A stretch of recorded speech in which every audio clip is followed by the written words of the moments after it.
Bonjour, ravi de vous retrouver dans Lumière intérieure. Cette semaine, j'ai la joie d'accueillir un artiste polyglotte, un chanteur littéraire et même érudit. Si je vous dis du côté de chez Swann, vous l'avez déjà reconnu, ou encore Vanina. Vanina.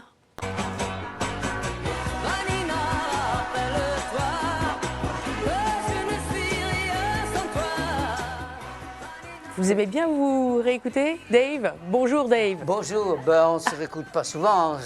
Quand on a fait une télé, on jette un coup d'œil dessus pour voir si on a bien éclairé. Et si c'est en direct, ce qui est rare, si on a bien pris la voix. Mais c'est plutôt professionnel que pour se faire plaisir. Le plaisir narcissique avec l'âge, ça se calme. Ça se calme. En tout cas, nous sommes ravis de vous recevoir de nouveau, puisque vous étiez déjà parmi nous il y a 16 ans. Déjà, ah là là, oui. Dans VIP, c'était encore mineur. En 2006. Alors, ma première question, on sait que vous avez eu une lourde chute. Ouais. Alors, ma première question, c'est hoe gaat het met u? Hoe gaat het met jou? Je réponds en hollandais, en français.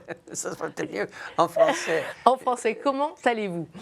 Je vais pas mal, honnêtement. C'est-à-dire que je pense que mon compagnon, avec lequel je vis depuis plus de 50 ans, qui m'a trouvé par terre après une chute de 3 mètres haut sur la tête, il est beaucoup plus traumatisé que moi parce qu'on l'a appelé quelques 8 jours après pour dire « venez » parce qu'on ne pense pas qu'il va passer la nuit. Donc lui, il a eu toutes ces angoisses-là.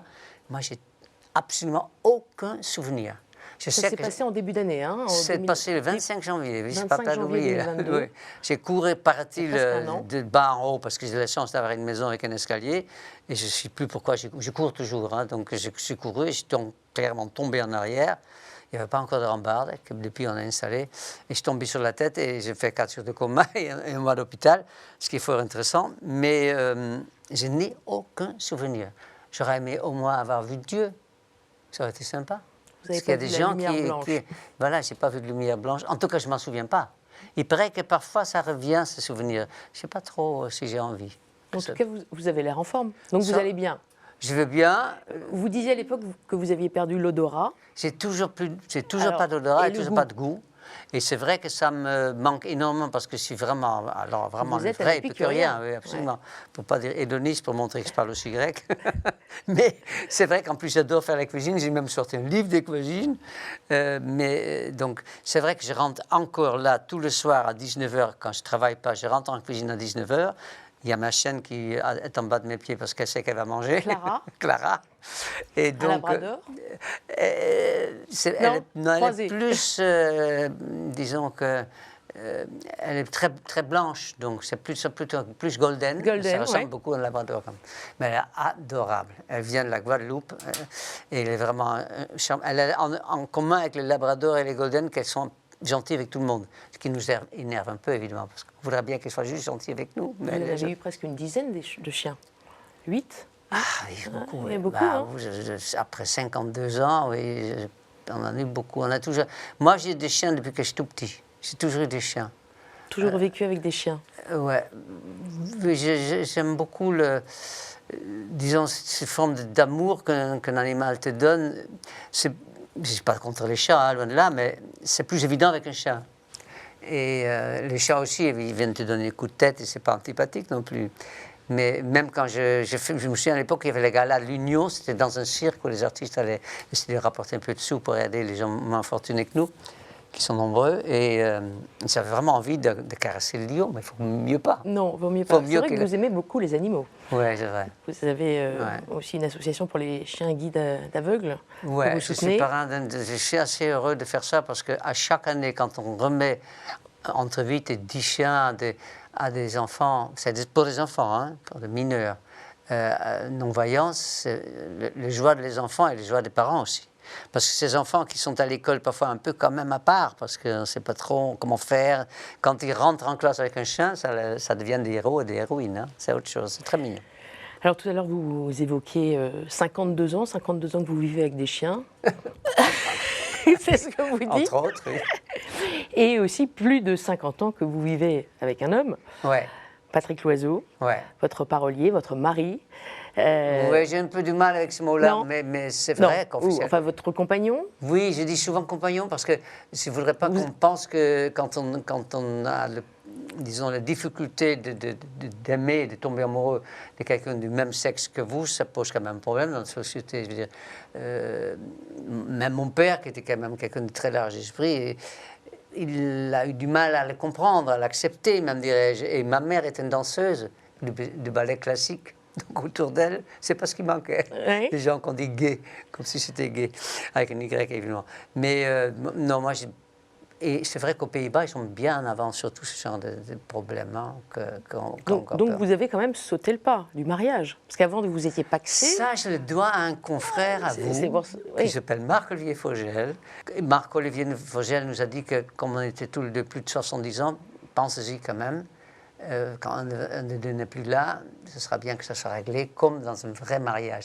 Mais pour moi, le mot mariage, c'est le mot hétérosexuel, ce qui n'est pas, pas grave, hein, mais c'est comme ça. Mais bon, on est mariage officiellement... chrétien plutôt. Pardon? Un mariage, ça a une connotation chrétienne. Ah, complètement, oui, oui. Et le livret de famille, c'est amusant à voir. C'est pas le mariage pour tous. Ah ben, Au départ, c'était pas ce que vous pensiez. Oui. C'est la seule fois de ma vie où je suis allé manifester, oui. Oui, quand même. Oui. Alors, on va parler, voilà, on dérive de donc Patrick Loiseau et Dave et de ce coffret qui est juste à côté de vous, 50 ans de chansons, 4 CD, un CD dédié à Patrick Loiseau, qu'on entend chanter, c'est des inédits. Ouais. Il y a 90 chansons, bon, les 3/4 sont chantées par vous. Oui, quand même. Un tiers par Patrick Loiseau. Bon, c'est un peu difficile la question, ou peut-être pas. Votre préférée quand même, est-ce qu'il y en a une qui vous marque particulièrement? Dans les chansons? Oui. Oui, mais pour chez vous et chez elle. Et chez lui, pardon. Ça, je ne serais pas content. Là et là, vous allez l'énerver. Disons que je ne suis pas sûr de tout ce qui est, mais il y a une chanson que Patrick a écrite au moment de la mort de ma mère, qui s'appelle Dernier regard, mais je ne suis pas sûr qu'ils l'ont. Ah, ma tout y est, mais ça fait beaucoup à lire. Mais sinon, sur un plan purement comme ça, comme musicien, dirais-je, comme chanteur, j'aime beaucoup Est-ce par hasard, qui est une chanson d'origine américaine, qui s'appelle Let's Fall in Love, qui a été fait connaître par Nat King Cole. Et il y a des gens qui ont entendu cette chanson par Nat King Cole et m'ont dit « Oh, Nat King Cole chante ta chanson ». Ça me fait toujours rire parce que c'est évidemment le contraire quand on fait des adaptations. Une de mes chansons les plus connues, donc Vanina, est une chanson américaine. Il y a beaucoup de chanteurs, surtout dans les années 60, qui chantaient des chansons anglaises et américaines, donc anglo-saxonnes, dont moi. Mais dans mon répertoire, du côté de Tchétchouane, franco-français, paroles de Patrick Loiseau, et Vanina, d'origine, s'appelle Runaway, et c'est Del Shannon qui le chantait. Et Vanina, malheureusement, nous a quittés, mais la chanson est toujours là. C'était le meilleur ami de Patrick.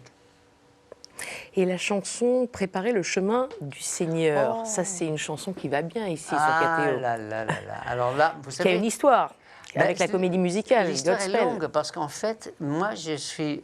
devenu lycéen au lycée qu'on appelle aux Pays-Bas le Gymnasium, ça existe aussi en Allemagne, en français. Il y avait 4 niveaux, c'était le meilleur niveau. Lycée Gymnasium, classique, Athenaeum, etc. Ah, voilà, nous on avait donc le Gymnasium, c'est-à-dire que le latin, grec, et j'avais choisi ça, en accord avec mes parents, parce que je voulais devenir pasteur. Parce que mon père est d'origine juive, mais très jeune, il s'est converti au protestantisme. Et donc...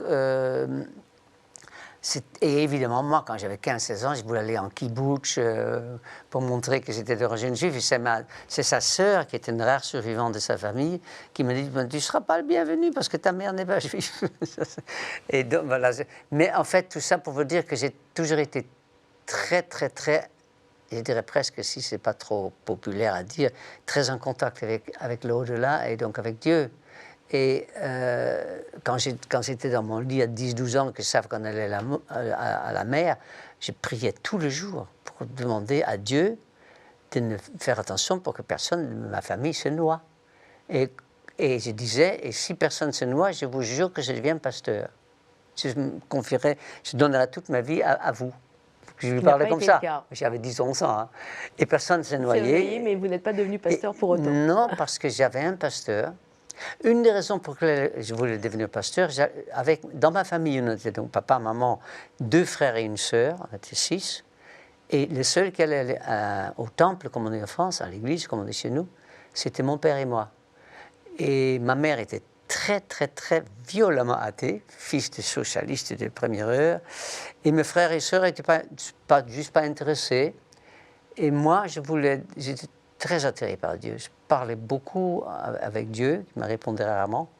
Et donc, le pasteur, quand il allait avec mon père dans le village pas loin d'où j'ai grandi, c'était une femme. C'est une femme. Les pasteurs aux Pays-Bas sont habillés comme en France des avocats. Donc, je voulais devenir pasteur pour aider.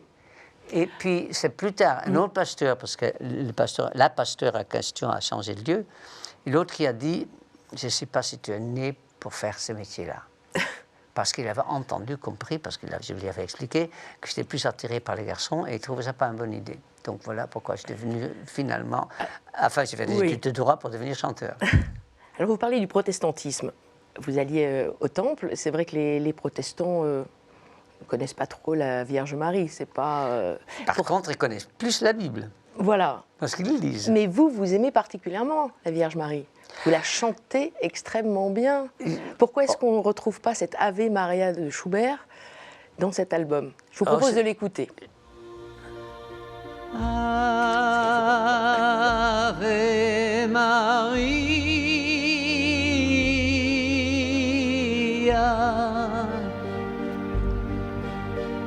toi que le ciel a choisi pour être la mère humble et sublime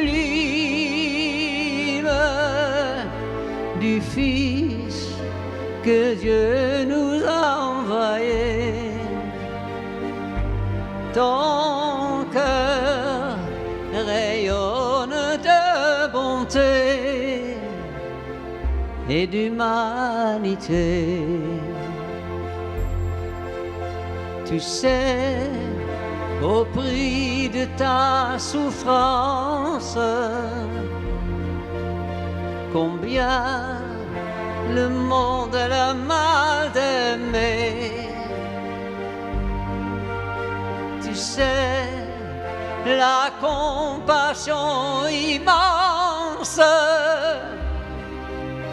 qu'il faut encore et toujours donner.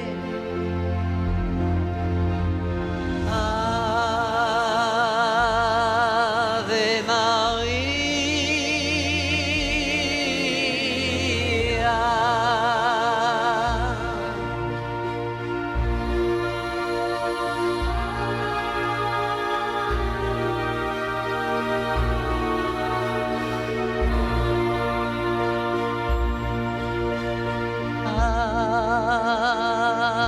Ave Maria,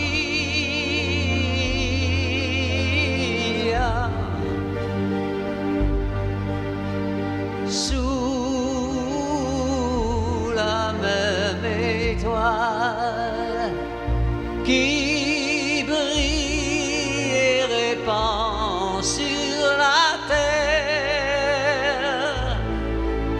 la joie d'apprendre la nouvelle, l'espoir en cette nuit de Noël est né de toi.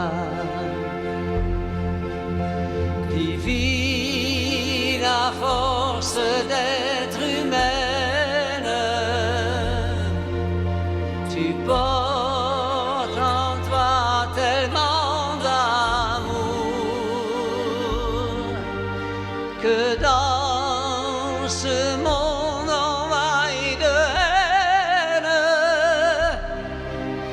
beaucoup t'appellent à leur secours. Ave Maria.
force d'être humaine.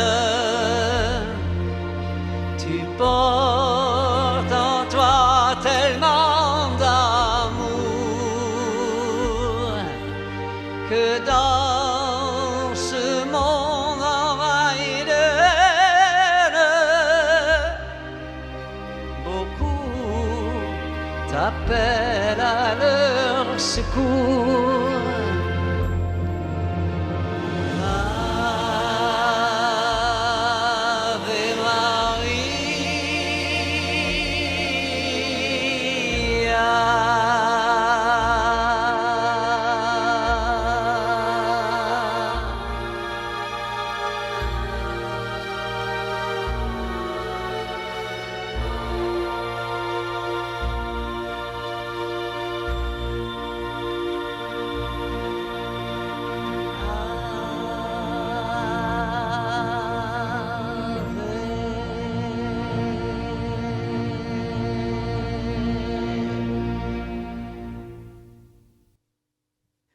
Voilà, un Ave Maria de Schubert extrêmement émouvant. Vous avez eu la gentillesse de nous chanter juste avant l'émission. Merci beaucoup, Dave. C'était un plaisir de les chanter. Je suis, à chaque fois quand je le chante, assez fier du parolier Patrick Loiseau. Parce qu'il n'est vraiment pas croyant. Il est tellement pas croyant que je pense qu'il croit en Dieu. Parce qu'à ce point-là, il y a une raison d'un rejet comme ça. Enfin bref, c'est un autre sujet. Intéressant. C'est un autre sujet. Et donc, c'est-à-dire que moi, comme je voulais devenir pasteur, je suis très jeune, vers l'âge de 14 ans, déjà devenu maître d'école de dimanche, qui est un peu jeune, mais les mômes autour de moi avaient entre 6 et 12 ans. Donc j'étais quand même moi le vieux à 14 ans déjà. J'ai toujours été le vieux. Et donc je leur racontais les paraboles, je leur racontais les histoires de l'Ancien Testament, du Nouveau Testament, etc. Donc j'ai vraiment beaucoup lu la Bible dans ma vie. Et il y a notamment une des raisons pour lesquelles je m'appelle Dave. C'est peut-être amusant pour ceux qui nous écoutent et qui nous regardent. 2 Samuel 1, verset 26, quand David apprend la mort de Jonathan, il dit « Je l'aimais plus que j'aimais ma femme, que j'aime ma femme ». Et moi, j'avais lu ça quand je commence à avoir des doutes sur mon avenir de couple. Et je dis « Alors, je m'appelais David ». Allez, Dave, je vous propose de continuer notre conversation. Mais sans moi, je vais m'éclipser, je vais vous proposer 4 mots. À vous de nous les éclairer, de nous les raconter, ces mots. À tout de suite. À tout de suite.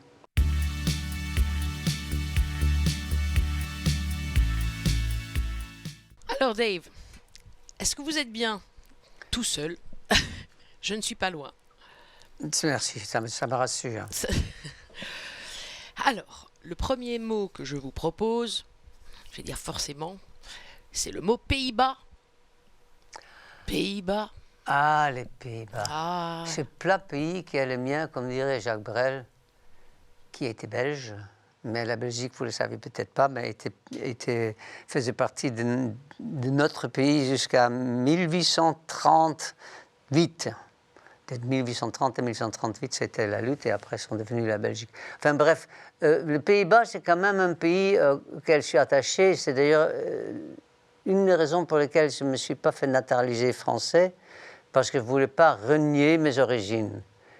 Pour des raisons, on va dire, des caractères, des défauts, pourquoi pas des qualités, il faut bien espérer un peu, mais aussi culturels, disons, que quand on a vécu dans un pays comme la Hollande, culturellement, il y a quand même une différence entre les autres pays. Ma sœur, qui avait épousé un Italien, était différent aussi. Chaque pays, même en Europe, a ses différences. Et j'aime bien globalement ce qui caractérise les Hollandais, une forme de, comment pourrais-je dire, compréhension. Ils ont une certaine avance peut-être sur les pays latins, j'ai toujours des doutes sur les gens. Disons que par exemple, il y avait à l'époque une émission qui s'appelle 60 minutes pour les catholiques, c'est drôle, une émission le dimanche, et il y avait des homosexuels qui ont dit « mais il y a autant d'homosexuels que de catholiques, on fait 60 minutes pour l'homosexuel ». C'est un bon exemple, où il y a une espèce de forme de compréhension, de tolérance. Maintenant, il y a autant de bons et des mauvais néerlandais qu'il y a des bons et mauvais allemands, des bons et mauvais français et luxembourgeois. C'est toujours pareil. On est tous plus ou moins bons suivant les moments. Mais je suis content quand même d'être hollandais. Né à Amsterdam, le 4 mai 1944, vous parliez des qualités des Hollandais, des Néerlandais. Quels sont leurs défauts? Ben, c'est mon cas aussi, paraît-il, on n'est pas autant avare dont on dit que ça des Écossais, c'est évidemment exagéré, tout ça sont des clichés, mais le Hollandais est quand même assez conscient de la valeur de l'argent. Moi, je sais qu'on mes proches me reprochent parfois de parler un peu beaucoup d'argent. C'est peut-être j'avais lu à l'époque une autobiographie peut-être de Sophia Loren, dont elle disait aussi elle-même qu'elle parlait beaucoup d'argent. C'était une espèce d'angoisse de ne pas en avoir. Donc, et c'est pas pour soi-même qu'on a envie d'avoir de l'argent, c'est pour voir aussi le bien autour de soi. C'est pas de la frime, c'est vrai. C'est plus cool d'avoir un petit peu d'argent pour pouvoir envoyer promener les autres quand ils vous embêtent. Donc ça, c'est vraiment le cas des Hollandais. Et puis, c'est aussi des influences entre... La Hollande est un peu divisée en trois pour ce qui est religion, croyance. Il y a les protestants, les catholiques et les athées, évidemment. Il y a ça aussi. Et tout ça s'entend quand même pas trop mal. De plus en plus, les athées. C'est l'un des pays les plus athées ou agnostiques d'Europe. Ouais. Vous vous sentez bien un Européen? Je me sens bien européen, mais je ne peux vraiment pas renier. Est-ce que ça serait par atavisme juif, puisque mon père était d'origine juive, même s'il était converti au protestantisme. Mais moi, je parle pas mal à Dieu quand même. J'avais lu un livre de navigateur, Moitessier, je crois qu'il s'appelait, qui s'est perdu en mer, qui n'était pas croyant, qui s'est rendu compte que quand il avait besoin de secours, il parlait à Dieu. Et moi, c'est un peu dans ce contexte-là que je parle pas mal à Dieu depuis mon accident, parce que c'est quand même un moment assez difficile de ma vie, donc il y a bientôt un an. Je me suis mis à reprier un peu plus, mais j'ai toujours beaucoup prié. Ça me fait du bien, même s'il ne nous répond pas directement. Donc ça, c'est quand même une preuve de foi quelque part. Je crois que c'est Paul que les catholiques appellent Saint Paul, qui disait que plus on demande à Dieu, plus on prouve qu'on croit en lui. Ce n'est pas aussi simple que ça, mais c'est une explication qui prouve ma naïveté. Vous demandez beaucoup à Dieu? J'ai toujours demandé pas mal, oui. Et beaucoup obtenu? Ça, c'est un autre problème. Mais disons que...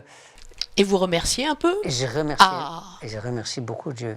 Vous savez, la chute que j'ai faite, je ne le savais pas non plus, mais je peux dire aux gens qui nous regardent qu'il y a plus de 20 000 accidents par an dans les escaliers chez des gens.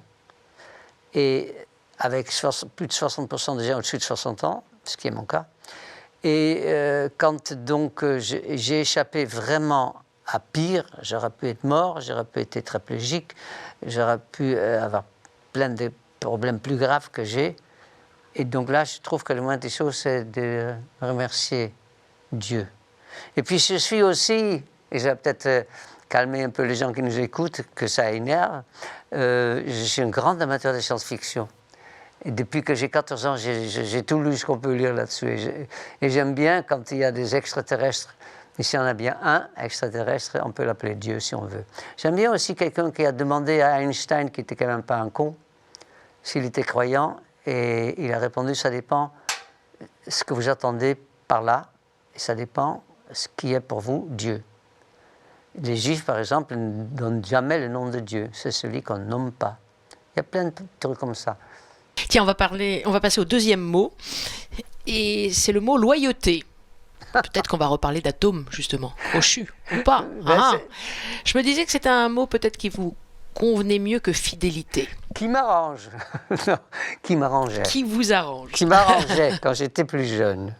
C'est-à-dire que, je pense que la plupart des couples qui nous regardent, qui me regardent et qui m'écoutent, qui nous écoutent, savent très bien que la fidélité au bout de plusieurs décennies, avec deux personnes qui vivent une vraie histoire d'amour ensemble, devient une denrée un peu plus compliquée. Je ne suis pas ni sexologue, ni psychanalyste, ni psychiatre, mais il paraît qu'au bout de 7 ans souvent, ce problème se pose dans le couple. Et donc, il y a, comment pourrais-je dire, une envie d'être fidèle, mais on n'y arrive pas toujours. Il y a des tentations, même Jésus en a connu des tentations. Et donc, c'est pour ça que quand on me dit tu es fidèle, je réponds je suis loyal. Parce que je n'ai jamais dit à personne d'autre que celui avec lequel je vis depuis 52 ans, que je l'aimais. Je pense que là, l'amour est fidèle. Le corps est faible. Voilà. Changeons de sujet. On évolue sur le même sujet. Comme on parle des qualités, on parle de la loyauté, parlons de la moralité. Ça, c'est un autre mot peut-être qui vous parle. Ouais, vous qui êtes un lecteur de Crime et Châtiment de Dostoïevski. Oui, il y a beaucoup... Vous l'avez souvent éprouvé, cette moralité. C'est-à-dire que je pense que, en effet, il y a des exemples. Dans Crime et Châtiment, il y a le jeune étudiant qui s'appelle Raskolnikov qui tue une vieille juive. Il faut dire que la tradition antisémite en Russie était bien existante et elle est probablement encore. Donc il voulait savoir ce que ça faisait. Et il n'a pas su, comment dirais-je, renier complètement ce terrible acte. Et je me sens totalement incapable de m'imaginer de prendre la vie. Mais la moralité est... Il y a un écrivain noir américain qui a vécu longtemps en France, était rejeté aux États-Unis tout en étant respecté par ceux qui le lisaient. Il s'appelle James Baldwin, B-A-L-D-W-I-N, James Baldwin, qui non seulement était noir, mais en plus était homosexuel. Et il dit dans un de ses livres, je ne sais plus lequel, que le moral dépend aussi de ce que les autres pensent et les autres disent. C'est-à-dire que quand on dit qu'il n'est pas moral que 2 hommes ou 2 femmes vivent en couple comme des gens de sexe opposé, ça veut dire que le moral vous refuse. Donc vous êtes obligé de vous faire votre propre morale, mais le propre moral devrait ressembler au moral de tout le monde. Tout ça, c'est des questions... je dirais presque aussi intellectuel, et c'est un petit peu trop long pour aller plus loin dans ce sujet. Mais j'espère que j'ai une morale. Une morale. Continuons quand même sur les écrivains. Je disais que vous étiez un artiste littéraire. L'un de vos écrivains préférés, c'est un Néerlandais, Cees Notenboom. Oui, et notamment avec son premier roman, un roman d'initiation, Philippe et les autres, Philippe et Andre, qui vous a inspiré à partir. Oui, c'est vrai, c'est-à-dire que... Il y a aussi une histoire d'homosexuel au début d'ailleurs. Oui, mais il est vrai que... Un taxi homosexuel. Ouais. Oh là là, il faudra que je le relise. Il y a tellement longtemps que je n'ai pas lu ce livre. J'ai eu le plaisir de le rencontrer, Cees Notenboom, qui était avec une très célèbre chanteuse, Lisbeth List, aux Pays-Bas, qui elle aussi, c'est marrant, hein, Lisbeth List a eu un accident de voiture, une hémorragie cérébrale, et elle était pendant 17 ans sans goût et odorat. C'est pour ça qu'on m'a parlé dernièrement de... J'ai fait une émission aux Pays-Bas qui s'appelle Chanson, et j'ai rencontré évidemment beaucoup de gens grâce à cette émission qui m'ont raconté cette histoire au sujet de Lisbeth List. Cees Notenboom, en effet, est un formidable écrivain. Il y en a quelques-uns, malheureusement, ne sont pas souvent traduits en français. Un de mes écrivains préférés, c'est Louis Couperus, c'est Remco Kampert. Il faut déjà être au moins moitié hollandais pour connaître tous ces écrivains. Mais la littérature hollandaise m'importait. Mais aussi, évidemment, la littérature d'autres pays. J'adore Charles Dickens, Steinbeck. Il y a des écrivains anglais, américains, allemands, russes. les écrivains sont des écrivains. Hein. Est-ce qu'en vieillissant, vous vous sentez de plus en plus hollandais? Est-ce que vous rêvez en hollandais ou plutôt Non. en français? Il y a longtemps que je ne rêve plus en hollandais. Je pense, je ne suis pas sûr, mais je crois que je compte toujours en hollandais. Ça, c'est très hollandais. Ah comptez l'argent. Oui, exactement. Geld. Geld blijft nog steeds toujours en hollandais, oui. Allez, on passe au troisième mot. C'est un mot que vous aimez beaucoup. Personnage, personne que vous aimez Jésus. beaucoup. Jésus. Ah oui. C'est-à-dire que quand on me demande parfois dans les interviews comme ça, pour les journaux et autres, de personnages que j'aime, je cite quasiment toujours en premier Jésus. Et souvent en second, Alyosha Karamazov, des frères Karamazov. Mais, quelqu'un qui est bon. J'aimerais tellement être bon. C'est tellement difficile d'être bon. Les bontés est c'est peut-être pour ça aussi que j'aime autant les chiens. J'ai l'impression que les animaux, quand ils tuent, quand ils agressent, ce n'est que pour manger. Tandis que nous autres êtres humains, on peut juste être méchants, quoi. Et ça me fait peur. Je comprends pas comment pourrais-je dire, de la haine. Je comprends pas les gens qui mettent des saletés sur les tableaux, les gens qui mettent des tags sur les superbes murs. Évidemment, je sais que je ne suis pas meilleur que les autres, hein, attention. Hein. Mais Jésus, alors on croit pas que c'était le Fils de Dieu, mais quoi qu'il en soit, tout ce qu'on sait de lui à travers les écrits, c'était quelqu'un de bon. Plus bon que lui, pour ne pas dire meilleur, il n'y a pas. Vous aimez la scène du Christ quand il rompt le pain? Ah ben c'est tellement incroyable. Je veux dire que, vous savez, c'est marrant comme dans ma vie, il y a eu tellement à faire à la Bible et à la vie de Jésus, parce que j'ai été sur scène pendant 2 ans et demi, plus de 700 représentations d'une comédie musicale qui s'appelait Godspell et qui était basée sur la Bible, où on était 5 filles et 5 garçons, 5 hommes et 5 femmes. Avec Daniel Auteuil, en 1972, oui, entre autres. Entre autres avec Daniel Auteuil, avec quelqu'un que le public connaît aussi, qui s'appelle Armand Daltaï, qui était le premier prof de la Starac. Malheureusement, il y a celui qui jouait Jésus qui n'est plus, et celui qui jouait Judas non plus. J'avais le même âge que moi, globalement. On était 10 sur scène pendant 2 heures, sans quitter jamais la scène. Même à l'entracte, on restait sur scène parce qu'il y avait une espèce de table en bois avec des tréteaux et le public pouvait monter, nous poser des questions. C'était probablement une des plus grandes expériences artistiques et humanitaires de ma vie. Et c'est en même temps là où j'ai appris mon métier, je crois, parce que c'était un spectacle qui durait 2 heures, donc avec Jésus, et j'étais dans un terrain de jeu à New York, c'était une pièce américaine, et Jésus distribuait des rôles. Donc il y en avait un qui jouait à un moment Judas, à un moment il jouait un père, un fils prodigue. Il y a Armand Daltaï qui à un moment jouait les prostituées dans une des scènes de la Bible, etc. C'était une expérience extraordinaire qui m'a fait comprendre beaucoup de choses, je pense. Mais c'est aussi à travers des tableaux, c'est à travers des œuvres par des compositeurs comme Bach ou d'autres.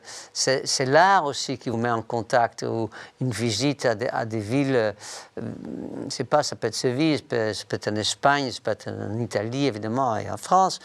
Donc tout ça fait tellement partie de notre vie que même quand on n'est pas croyant, qu'on n'est pas chrétien, qu'on n'est pas catholique, qu'on n'est pas protestant, qu'on n'est pas juif, aux musulmans d'ailleurs, Allah, Jésus, Dieu, tout ça, on le connaît tous, donc c'est un peu le même. Là, je dis pour rire comme j'ai des problèmes à cause de mon accident d'il y a 10 mois, je dis, j'irai prier pour retrouver le goût et l'odorat.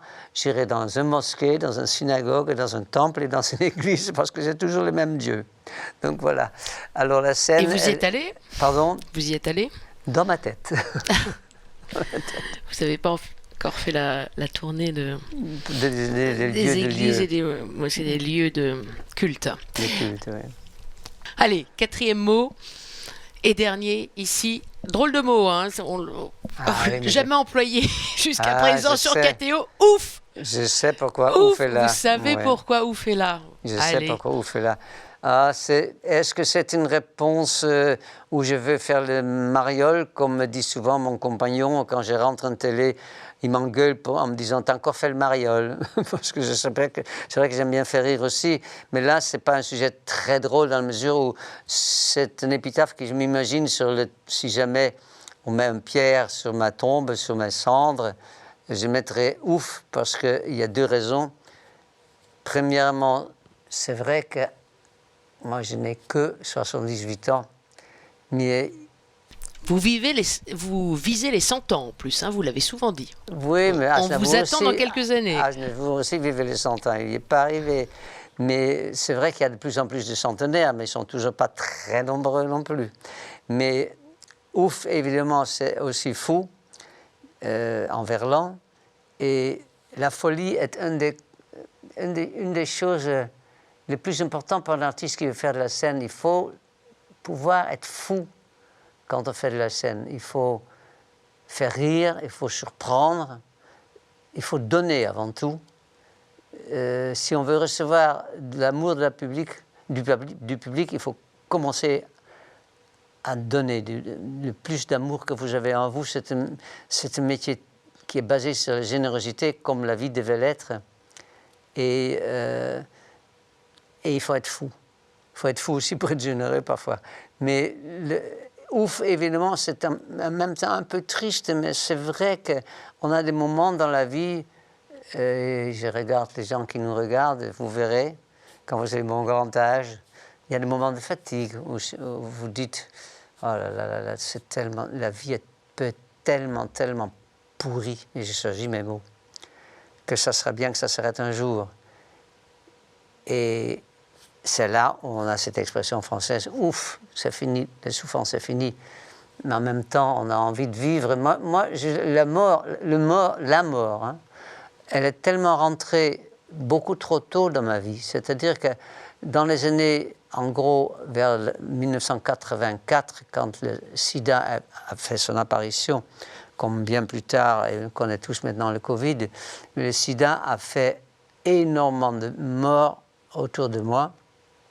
80% en gros, je n'ai pas compté exactement, de mes amis sont morts du sida, donc je connais bien la mort et je suis assez en paix avec l'idée de mourir. Et en même temps, je sais que quand je prends un avion et que l'avion fait des mouvements un peu brusques, je ne suis pas si près que ça finalement. Tu as peur quand même, quoi. Pas très rassuré, bien sûr. Ouais. Est-ce que vous avez le sentiment d'avoir connu plus de souffrance que de joie pour que le ouf s'impose finalement? Ça aurait pu être merci. Oui, mais c'est difficile.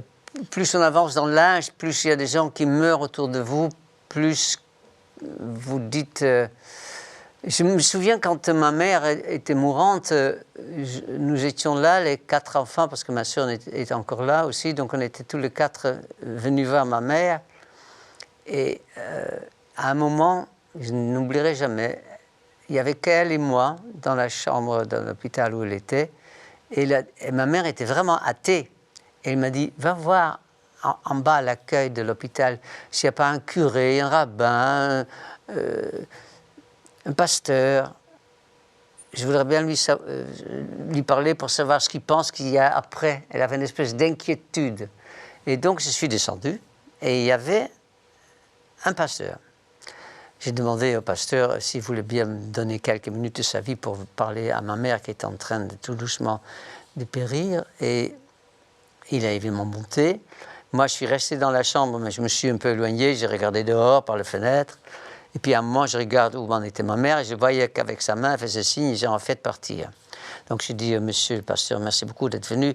Et à peine il avait fermé la porte, où ma mère m'a dit, il n'en sait pas plus. Non, maman. Elle m'a dit, mais finalement, j'ai plein d'amis qui sont morts. Et ça s'est bien passé. Je n'ai jamais compris ce qu'elle voulait dire par là. Ça s'est bien passé. Peut-être qu'elle voulait dire par là qu'elle a vu des amis à elle, de sa vie à elle, mourir en paix. Moi, j'ai vu beaucoup de gens mourir et j'ai surtout des souvenirs de 2 personnes qui avaient une grande angoisse dans les regards. Et c'est ceux-là qui me rendent encore aujourd'hui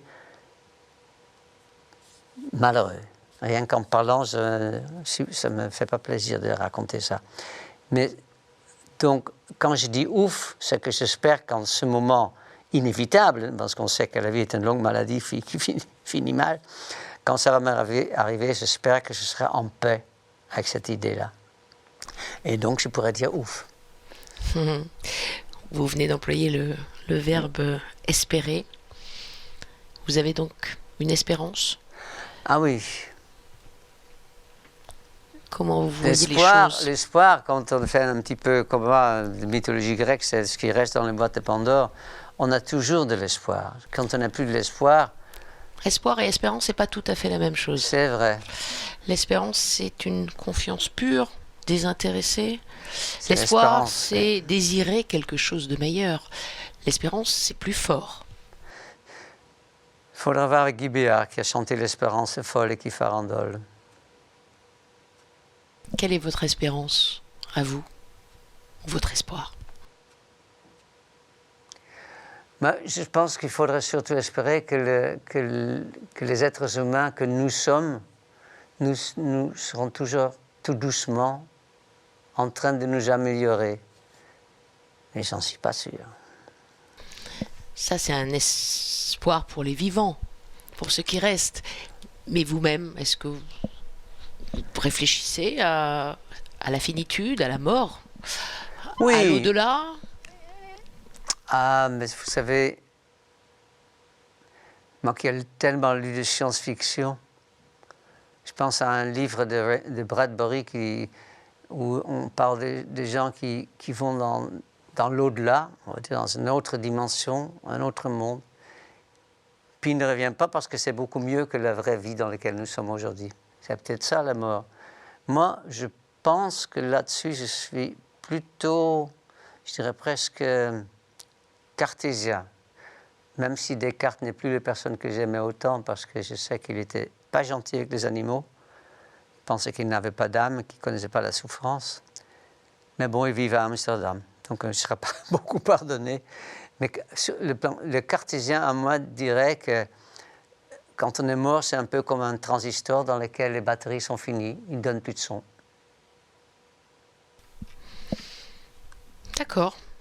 C'est pas gay comme fait, je suis d'accord. Non, mais... pragmatique, hollandais, typique. N'est-ce pas? Allez, je vous rejoins. Okay. Tot zo. Tot zo.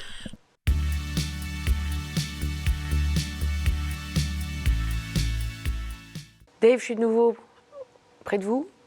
Donc vous parliez de vie qui ressemblerait à un transistor. Avant que ça s'arrête complètement, le transistor chanterait quoi? On entendrait quoi? Non, c'est parce que quand on... Ce serait quoi la dernière chanson? Avant que ça s'arrête? La dernière chanson?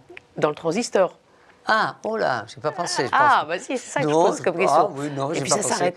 Non, ce qui m'a frappé toujours, c'est qu'un transistor, justement, quand on est petit, on va toucher le nom de toutes les différentes capitales qu'il y a en Europe, tout ça, c'est très international, et ça fait du son, et ça fait de la musique, conférences, puis tout d'un coup, les batteries sont, s'il n'est pas branché, et ça s'arrête. Mais il y a très longtemps... Mais c'est l'objet, donc, qui vous parle plus que ce qu'il y a à l'intérieur, quand même, la musique. Ça m'avait frappé que ça s'arrête. Et je me suis dit, la vie est peut-être comme ça. Oui. Mais je n'ai pas de l'espérance, puisque vous voulez une différence, sur l'au-delà.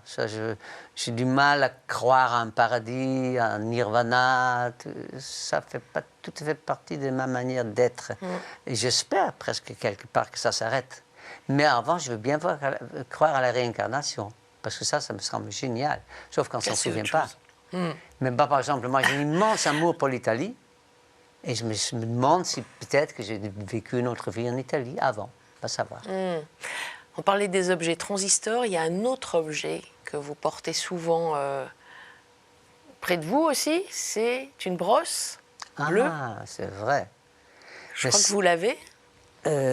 Normalement, si je suis bien organisé, oui, il est là. Ah. J'espère qu'il n'est pas cassé. Ah. Il n'est pas loin d'être cassé. C'est-à-dire Racontez-nous un peu que cet objet. ça m'est arrivé, mais pas souvent qu'on demande pour faire une interview d'amener un objet qui est important dans votre vie. C'était le cas dans la précédente émission, je crois. Mais c'est plus Ah, le cas déjà, aujourd'hui, c'était mais- pour ça. Et j'ai hésité parce que on m'a offert il n'y a pas très longtemps dans une émission de télé, justement, un petit bateau qui ressemble au bateau avec lequel j'ai quitté la Hollande, qui est une formidable phase de ma vie, évidemment, de liberté, d'inconscience. Mais avec lequel vous êtes arrivé en France, par les Exactement, canaux. Par les canaux, oui. Le Justus, oui, qui est au fond de la mer du côté d'Israël. Et donc, j'ai cet objet qu'on m'a offert une fois dans une émission de télé. Mais là, comme je me coiffe tous les jours avec la brosse de ma sœur, qui malheureusement n'est plus, quand ma sœur est décédée, elle avait 2 enfants, 2 filles, et j'étais avec une des 2 dans son appartement, et elle me dit, prends quelque chose comme souvenir. J'étais pris de court, et puis j'étais dans la salle de bain, et je vois cette brosse, avec des cheveux d'elle. Et je dis, je vais prendre ça, parce que je penserai à elle tous les jours. Et c'est vraiment le cas, quoi. Je ne peux pas ne pas me brosser sans penser, c'est la brosse de ma sœur. Et c'est important. J'en ai une autre comme ça. Et ça fait une dizaine d'années que vous brossez. Ah oui, c'est avec peut-être cette même plus que brosse ça. Je préfère pas compter. Parce qu'elle fait partie de ces 2 personnes dont je parlais qui n'étaient pas prêts, trop jeunes, dans sa tête et dans son regard. On sentait que ma mère est morte de la même manière, c'est-à-dire c'était des fumeuses, tous les 2. Et c'est vrai que c'est un peu dangereux pour les poumons, c'est pas ce qu'il faut faire peut-être. Et donc je suis content, mais j'ai aussi une porte-monnaie qu'un de mes amis qui est mort du sida avait acheté avec beaucoup de gêne parce que c'était un truc très cher et il avait un peu honte de l'avoir acheté. Et que c'est devenu, après sa mort, c'est devenu mon porte-monnaie parce que comme ça le fait penser à lui. C'est ça où des objets peuvent être importants, quoi. Mais j'aurais pu prendre aussi un livre, hein. Il y a tellement d'objets qui sont importants. On va parler d'un dernier objet, pour finir. Ah, c'est là. Ce coffret, les 50 ans de chansons de Dave et Patrick Loiseau, que je vous conseille d'acheter, même si Noël est passé. On peut quand même l'acheter. Ah oui, on peut encore faire des courses en janvier. 90 chansons formidables, tous les grands succès de Dave et des inédits de Patrick Loiseau, qu'on entend chanter quand même sur tout un CD. Il chante pas mal, il a un joli petit Il voix. a un joli timbre un joli brin de voix. de voix. Merci beaucoup. D'ailleurs, je vous propose d'écouter une de ses chansons. Allez, on va écouter Lettre à Hélène. On se quitte là-dessus. Vous pouvez bien sûr retrouver notre émission sur ktotv.com. On l'entend. Voilà.